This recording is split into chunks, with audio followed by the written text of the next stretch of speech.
As youth, we acknowledge that obstacles are being placed in our path, but shown through this PSA, we will not fail. We will succeed in reaching our ambitions. Listen up. Listen up.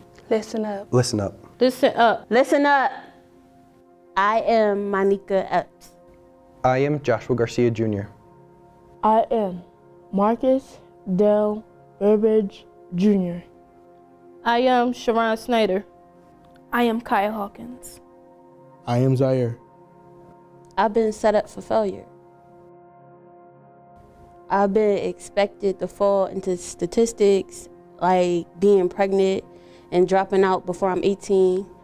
They try to assure that I do this by throwing obstacles in my way. In 2011, Pennsylvania Governor Tom Corbett cut $1.1 billion from education funding. Budget cut has affected me in my education because in my junior year of high school, my school was slated to close.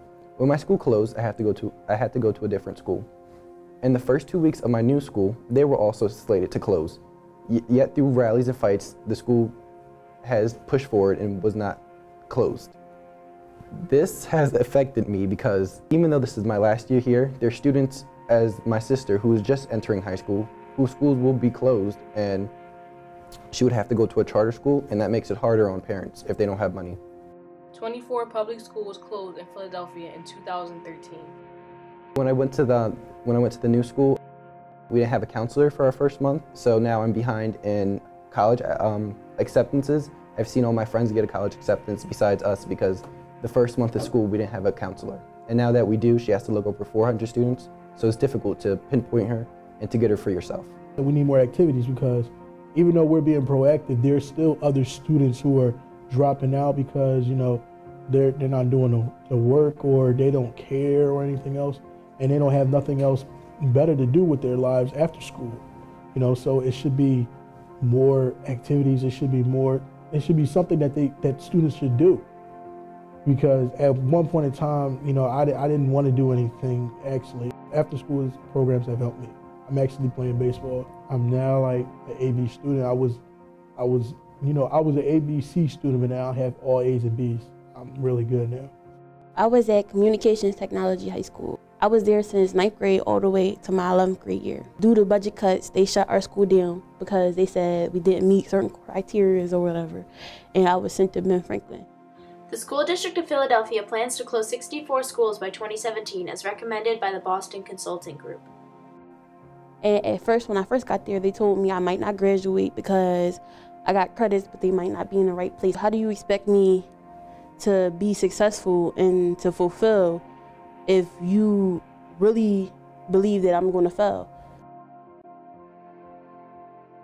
I'm not going to be ready for college. I don't feel like I'm ready for college right now because they're not teaching us the stuff that we need. Because I take the tests they give us, like the SATs and the Keystones. I don't know the things on here. I've never been taught. So like when I go to college, I know the other students are probably going to know more than me because they come from schools that has everything, and like public schools don't. I have no counselor.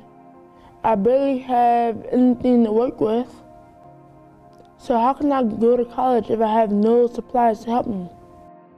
Students can go all the way, but there's only that one teacher who go the extra mile for one student. Adultification, the exposure of youth to adult responsibilities and roles, like caring for children and supporting the family. Adultification has affected me as a student in different ways. One way would be that my parents expect me to look over my siblings, but won't let me go to a party or even out to an event that I would like to go to. Adultification has affected me academically because in school, the teachers treat you as kids, even though they say you have the rights and responsibilities as adults. How can you tell someone you have the rights and responsibilities as an adult, but still treat them as a kid? Even though I don't have any control of my parents' financial situation, it affects me greatly and it set me up to fail. And my mom, she's on dialysis 3 times a week.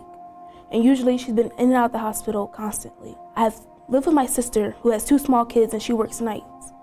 At these nights, I have to watch the kids.